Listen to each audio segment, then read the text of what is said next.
the best way is to just try to push it as fast as possible to the community, to users, get their feedback, and try to adjust. Hello, and I'm back.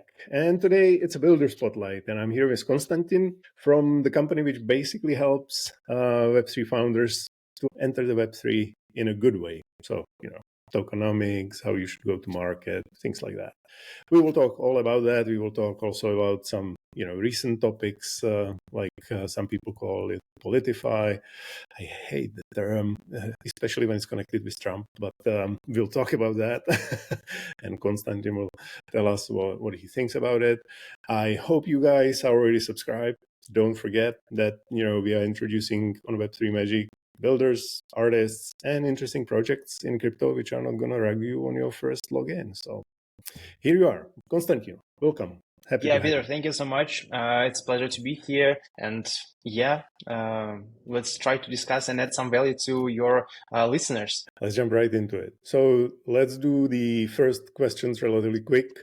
So how did you get to crypto? When was it? And, what was the start? Yeah, so the start was maybe in 2016. At that time, I was doing information security, and I was in this tech cryptographic stuff, and not always cryptographic, but a lot of stuff to how to protect your information system from hacks, basically. When you're a developer, you always try to look for something new, and especially regarding everything related to cryptography and etc. And just one day I saw something related to Bitcoin, and I was interested. I just went through the white paper and etc. And I got stuck in this rabbit hole for 9 years already. So I started working. I've been working in information security for a few more years, but then I switched to VC, and I was investing in fintech and crypto. And after that, I started my consultancy firm, and we I have discussions with different guys from different VCs and hedge funds, and one of my friends, we had a discussion just can you imagine that a lot of companies and founders have this misunderstanding of business. They can develop a great product, it will work without bugs and etc., but they just can't provide that traction in terms of users. And we just understood that this is the one of the most important things, that you just don't have to go and try to develop your project for 3 years and nobody will see it. But well, even now I see a lot of this happening, but the best way is to just try to push it as fast as possible to the community, to users, get their feedback, and try to adjust. And as well as the presentation and pitch decks was weird. So we just understood that it's something very basic, and we try to teach them how to do this business stuff, because they are great developers. They doing great business, and this is how it started. Okay. So am I fair to assume that you basically 2016 you sort of jumped on the a DeFi wave, or was it just technical interest back then? 2016 it was not a DeFi. DeFi was maybe 2020, and those days it was all about staking. How to do your node, how to buy ASICs and try to mine it in your somewhere that nobody will know about it. Maybe in your I don't know, at your computer, or maybe at university, or maybe at shisha launch that your friend owns, or whatever, just whatever. So we were trying to find that cheap electricity. And well, basically this is how it started. And after that, we were speaking about different wallets, how to develop a wallet in terms of technical stuff and how to make it secure.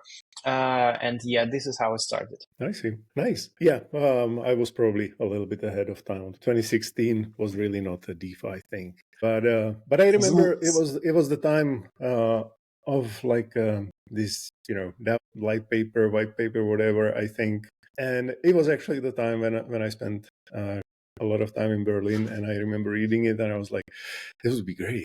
I mean, running an organization autonomously, I love it. I just want it. Yeah. 2024, we are still far away from that, but the idea is great, and the name was great also. And people say, Vitalik is not a marketer. Look at that. Yeah, I also want maybe to share a quick idea regarding like the trends. You see that in crypto, like every half a year something changes, and like this maybe next 6 months we'll hear a lot about this PolitiFy stuff or CelebrityFy. I don't know how it will be called. So these celebrities will launch a lot of meme coins and try to enrich themselves. Awareness about them and their popularity and etc. This will be the next 6 years. So there are a lot of trends changing. The most, I believe, the most important thing for a startup is to understand how you are spending money. And maybe right now you're not in this trend.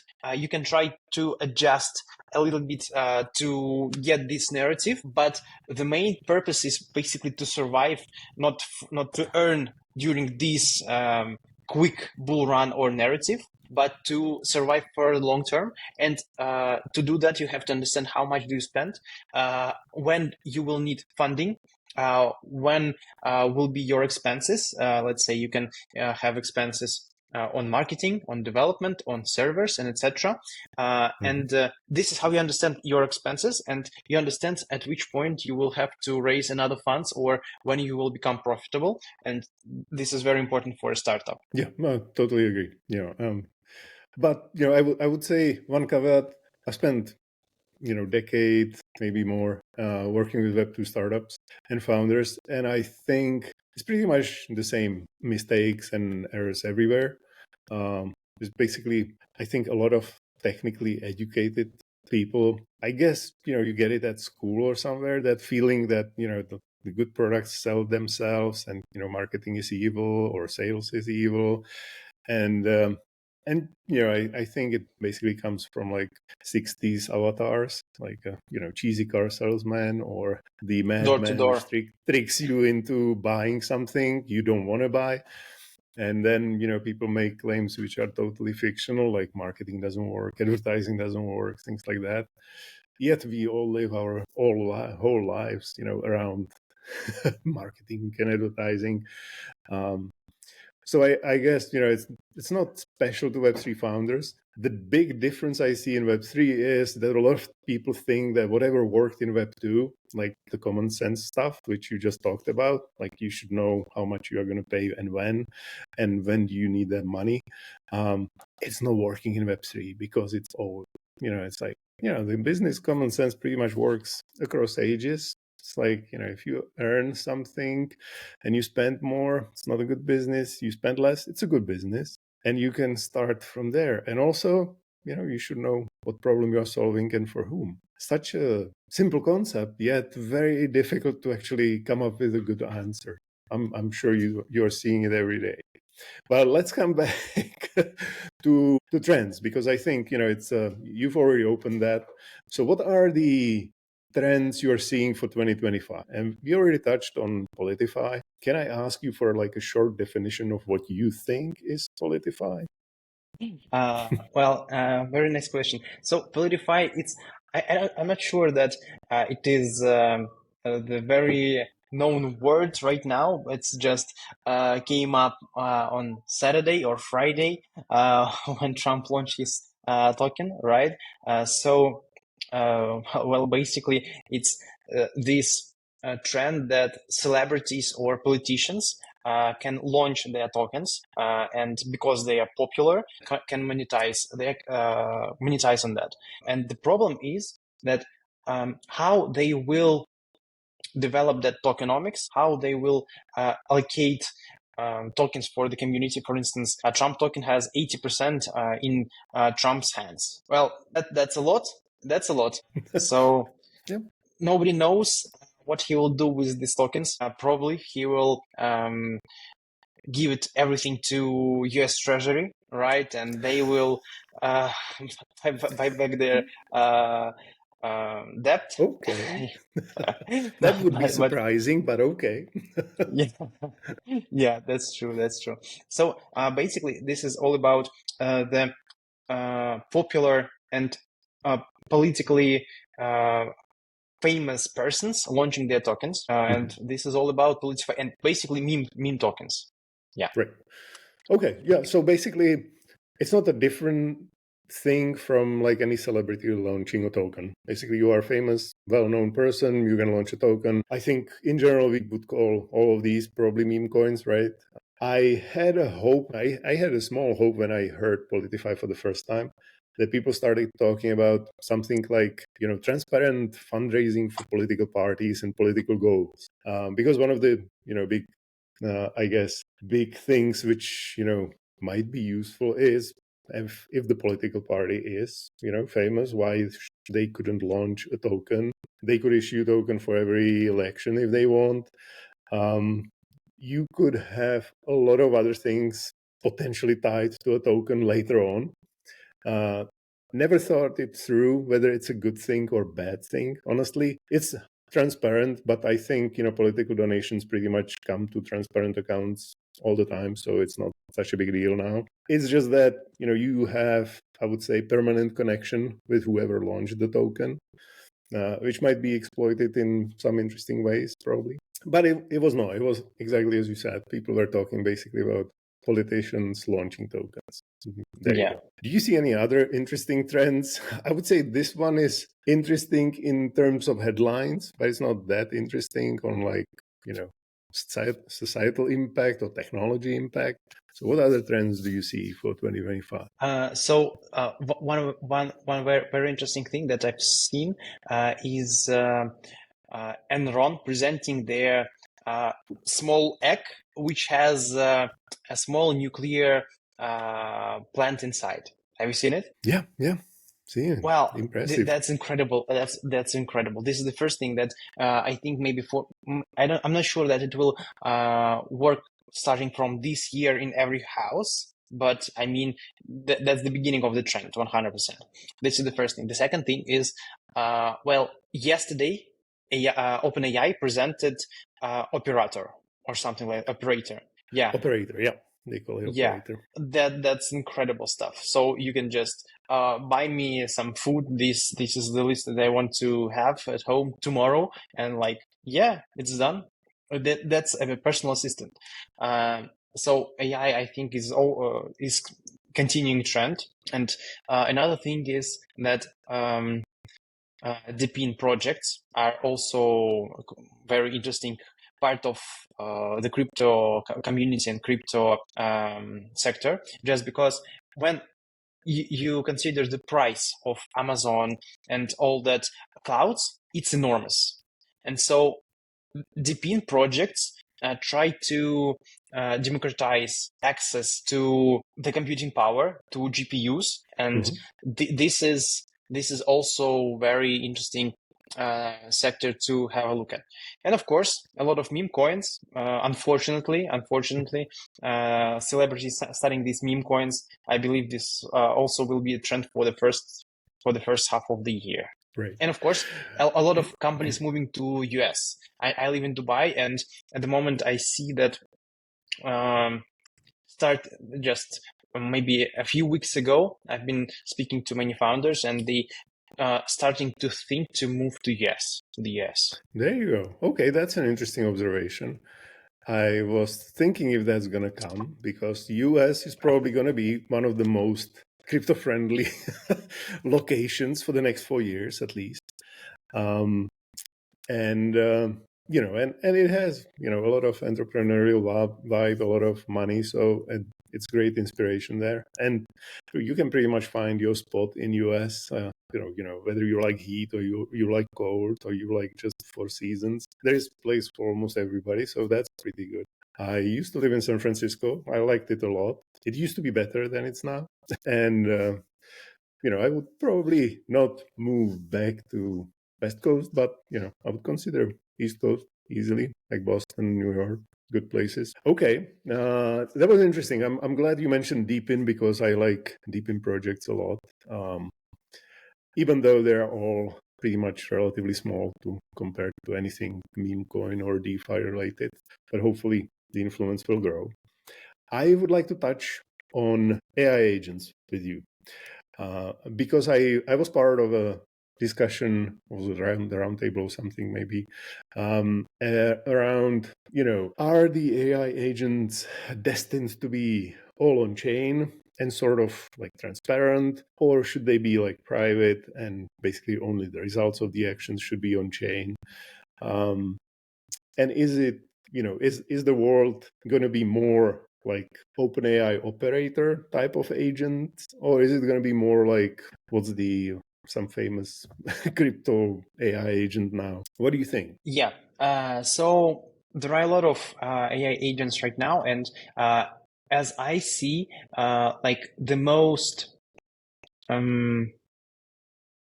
popular one are related to trading. So because everybody is in crypto are for quick money, and everybody wants, I mean, in terms of retail users, they just want to earn quickly, and this is why trading and everything related to DeFi is growing a lot. This is a great sphere, and everything related to trading, and if an AI helps you to do that, and even if it trades for you and executes trades for you, like this works great. But I believe that this is not actually. The previous week we had a discussion. There was another AMA session, and we've been discussing what happens. Like in the nearest future, will AI agents replace traders or not? So, well, that's a very interesting concept. Just because, just imagine at the moment, you as an AI agent, you have access to like all on-chain data, right? Yeah. Almost, of course, and you can you can just get this information as soon as it appears on the blockchain and execute transactions right away. You don't have to even think as a person. You don't have that gap between the data and action. You can execute everything instantly. That's great.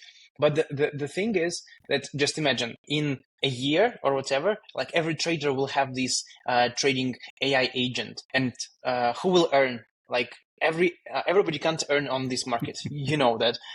So somebody should lose money, unfortunately.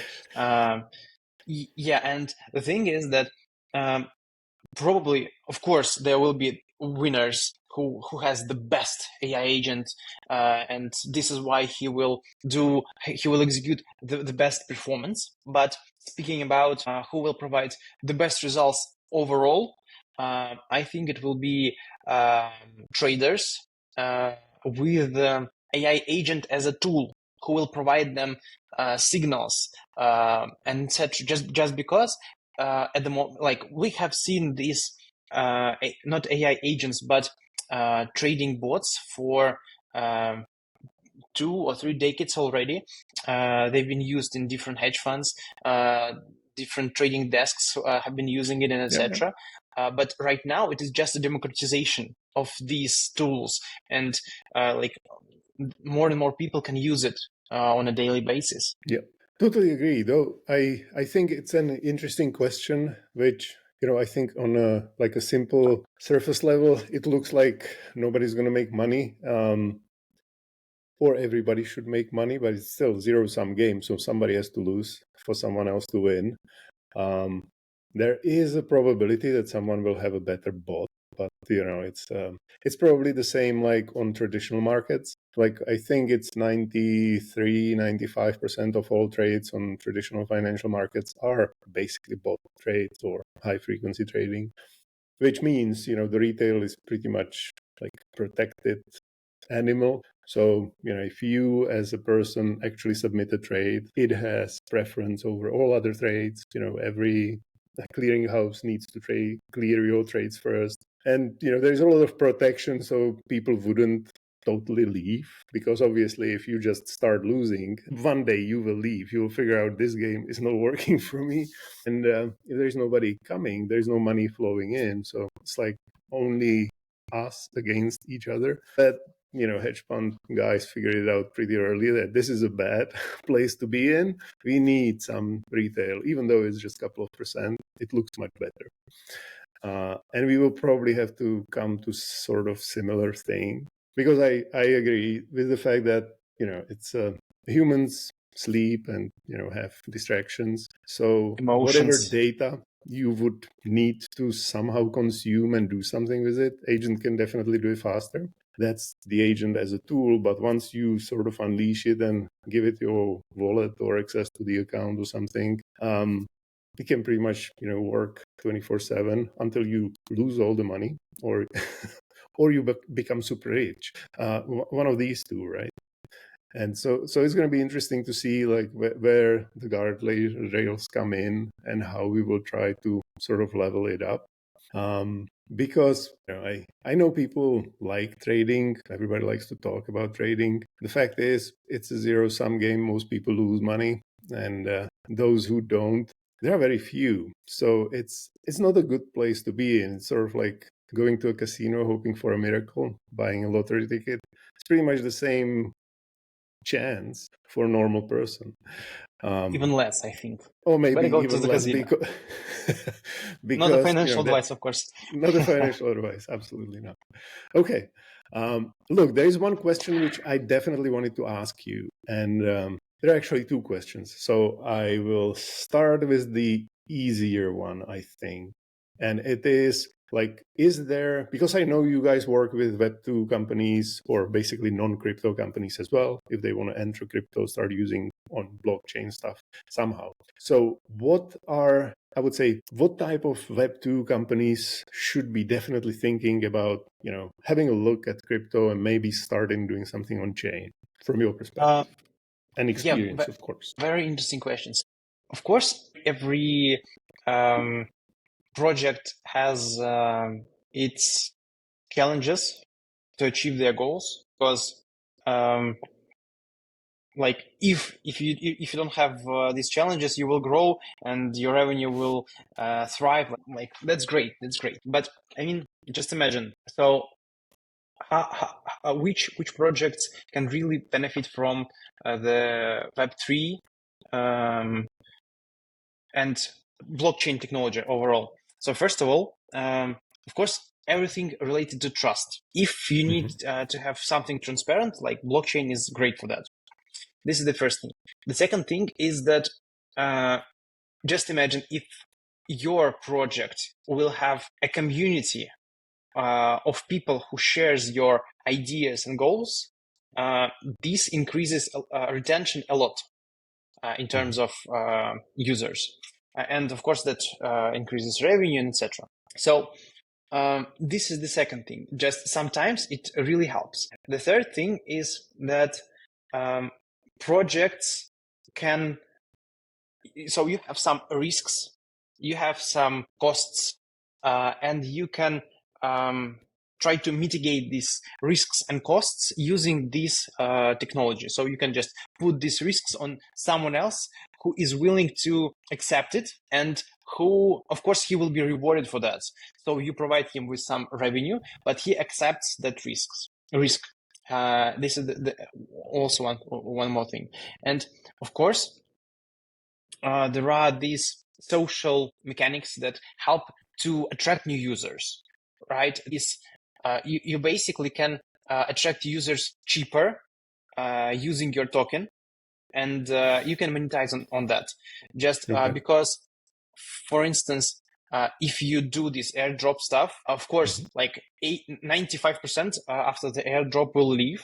But as you can see on charts, on analytics from different companies, that at least 2 to 5%, maybe 6% stay with the project. You can see that like after some time, several months after the airdrop, the amount of users who had the airdrop are leaving and they are replaced with new users, and new users are growing. So basically, this is the way to attract users. This is the way to get their feedback, to adjust your product, and to start it, to get this feedback faster. Mm-hmm. Okay. Any like recent projects which you worked with where it worked really nicely? The switch from Web 2 to Web 3? Yes. So one of the projects we've been working with, it is a digital twins company. They've been working with huge companies and providing them with the technology to do digital twins of actors. Like this is big streaming companies, and so as a technology, it helped to this company to make a digital twin of a person, and then this person can just act. This digital twin can act for this person in some dangerous maybe situations, or even if this person don't want to participate in this or that scene. So yeah, this works. And they had this technology, and they just wanted to move it to Web2, to B2C segment. And so they just have created this platform, and so you and I can create this digital twin, and this digital twin will speak for us. For instance, maybe I am a digital twin right now. Maybe I'm laying at the moment in my bed and just speaking with you, and it uses my face and lips, and so I just speak, and it creates the whole image of myself. So this is what they have done. Right now, everybody can get this digital twin for them. You can scan yourself. You can use it on Zoom meetings. You can use it to do different content, video content, if you're a blogger. So it makes you to produce this content much cheaper. And they have raised already $5.5 million for 1 month. And so this is one of the clients that we have been working like for since autumn. Nice. Yeah. Do you want to say their name, or is it a secret? You want to give them a shout out? Yeah, unfortunately, I can't do it right now, but maybe we will do the announcement on my X account soon. We are how it is called, just doing some adjustments in terms of our announcement, and it could be done soon. Yes. Okay, no problem. I'm sure a lot of people would like to try. Yeah, great stuff. Nice. That was a good one. I saw recently pretty interesting, basically AI agent avatar creation project as well. And it was put into the angle that, you were like a digital avatar, sort of for like a Sims game. But I liked it a lot because I think, a lot of us have PFPs as, our basically a face to the Web3. And so to be able to make it into like a 3D character which actually moves and talks would be a lot of fun, I think. Even though, like a real person obviously is a totally different level. So that sort of ties into my second question, which is, do you feel that we have some, areas where we are totally missing like Web3 builders building stuff, and, you see it should be happening, but it's not? Yeah, it's a very nice question. So the thing is that the general problem of every crypto startup is that it is pretty not user friendly, usually, right? And you have to remember that 12 words to not to lose your account and etc. Well, that scares people sometimes, right? This is the first thing. Well, at the moment, the biggest use case is trading, as I said before. Well, probably one of the biggest use cases is something related to social networks, that you will own everything that you write, that everything that you create, pictures, videos, and etc. So you will be the owner. But unfortunately, maybe the problem with that is that if it is on the blockchain, you have to pay for every transaction, like for the slow. blockchain. Yeah, and it is slow. So like it's not that attractive for a users, for a broad audience, because like I don't want to pay if I'm speaking to my friend, right? Why should I do that? Maybe this is the first thing. So what else? So social Well, networks, you think? Okay. So a lot of big companies could implement it, like payment solutions, banks and fintech companies could implement it because it helps a lot. Of course, this very obvious use case, but I think that a lot of developers are working on this segment already. What else? And what do you think about it, by the way? What segments and verticals haven't been touched? Well, so I am a big fan of like privacy and identity and like a reputation. It has been my pet peeve for a long time, and we have a lot of there is a lot of like identity and reputation solutions. Problem is, none of them is really usable. So some of them are fun, like Talent Protocol or Checked or others, but you end up with like 10 different IDs on different networks.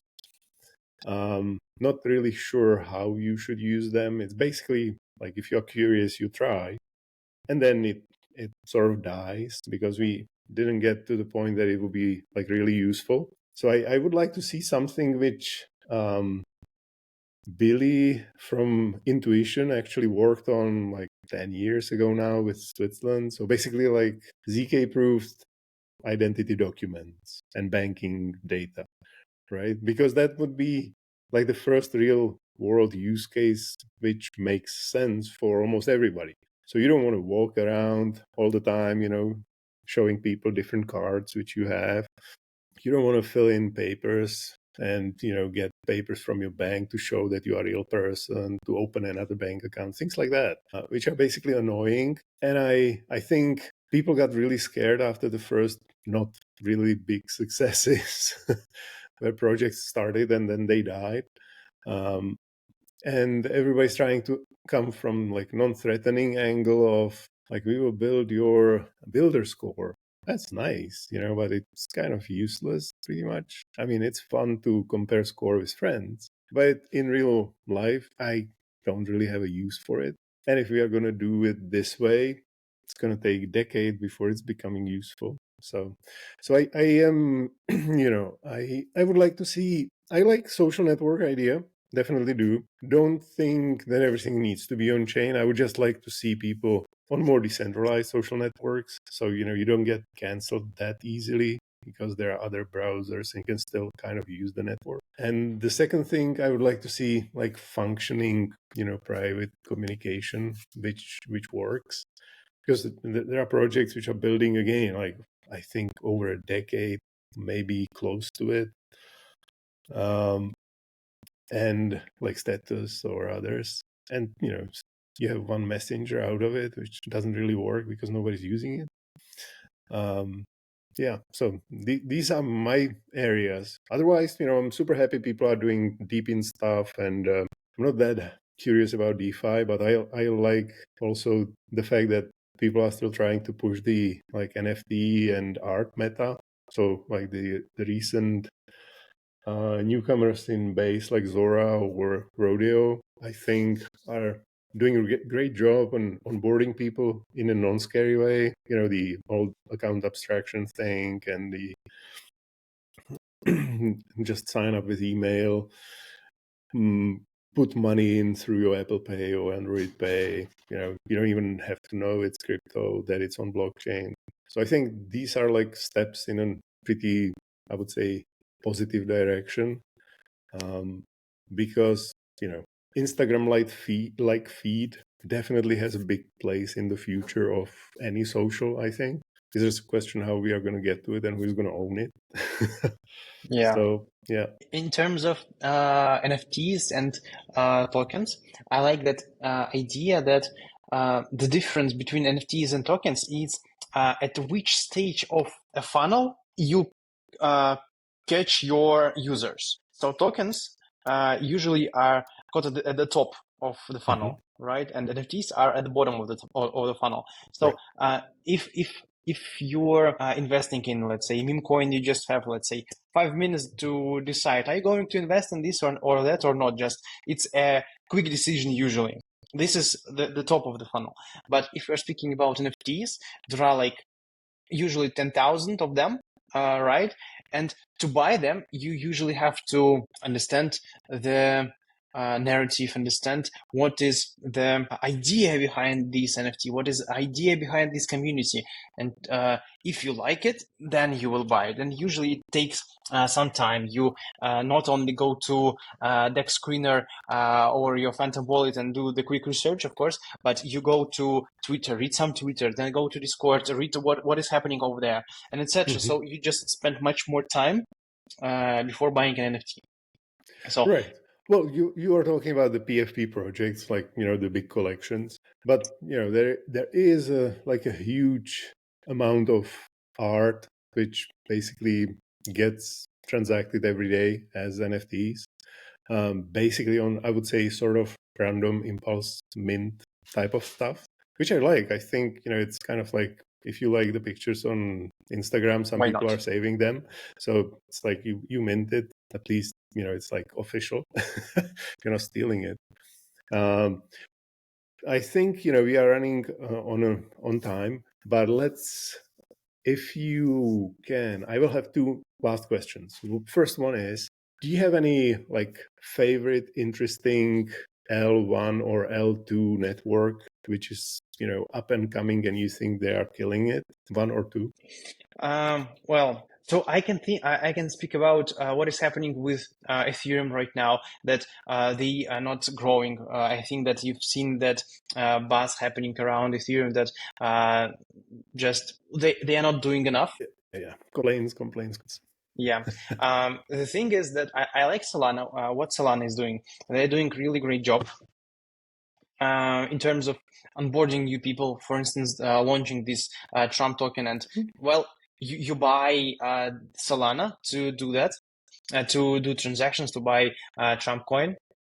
Well, I like what is happening on Ton, just because they have exclusive access to Telegram, which has 950 million users. Like, that's enormous.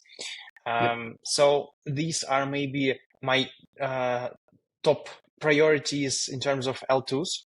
And there are a lot of abstract, hyperliquid, and etc. So there are a lot of stuff is happening. But I believe that there will be maybe two, max three winners in the in this vertical. So I think that Ton, maybe Solana are the biggest winners. Will be the biggest winners. I'm glad you said Solana. I'm not a big fan of Solana, but I think what they're doing is remarkable, especially in terms of marketing, non-marketing, and basically being present almost everywhere. But otherwise, I'm ETH guy. I like it. And the last question would be, I think it's totally fair, since we picked up your brain. It's like, what is your ideal client, or let's say a project you would like to work with? I've never thought about it. So I like to, at the moment, I believe that AI projects are great to work with, especially to use crypto, just because there is a problem, as I see in AI sphere, that you just don't have enough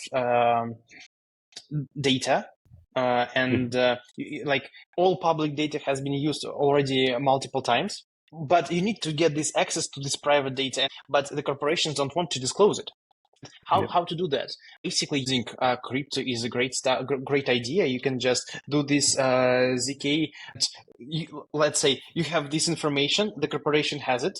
You just don't disclose who is the owner, who has this, let's say, disease or the name, but yeah, you can prove that this is a real person. This is the real analytics and the real results and how he have been treated and etc. So you have all this data proven. And you can use it, but do not disclose what are the names of these people, for instance. So this is the first thing. I believe this is very interesting thing that could be used. And usually we try to work with the founders who understand that you need momentum to grow, because if you compare Web2 and Web3 companies, Sure. in Web2, you can just try to develop your product and try to get a few users to get the feedback. But in crypto, it works the other way. If you're not growing super fast, you won't grow in the future because you didn't get this momentum. If everybody is sharing, and in this case, yeah, this works. But when you're growing too fast, there are a lot of problems happening along the road, and at some time you need to launch your token. And but basically, what we help to do, we help to launch a token, and we help to prepare for that. We help to develop the roadmap, the strategy of launching at which FDV, which locations, and all that stuff. That's Yeah. you guys. Yes, Like exactly. Slick. Yeah, it's a little bit old, but yeah. Anyways, the idea behind that is to help founders to launch a token in a smooth way, just because, basically, there is no rocket science. If you do something different, if you try to develop, reinvent the wheel, you will probably fail, just because it is, you just have to do it properly. Don't reinvent the wheel, because it will fail probably. Right. I think, that brings us to the end. I will just say one more thing. I like the fact that most of your work comes from referrals, which means you guys probably do pretty good work. And I also like that, you would like to work with AI founders, AI-focused projects, put it that way, because I think it's definitely a super interesting area, which can, it's basically like a technology which is horizontal and it can expand into any vertical if it's done right. With chain or without chain, probably, it doesn't matter that much, but I think the combination of those will be super interesting. So thank you very much, Konstantin. And everybody, you heard it. If you need some help with, your tokenomics or like building a momentum in Web3, you think you have great tech and, you don't want to spend time doing it, check out Mezen and don't forget to subscribe so you don't miss the next episode, guys. Have a great day, everyone.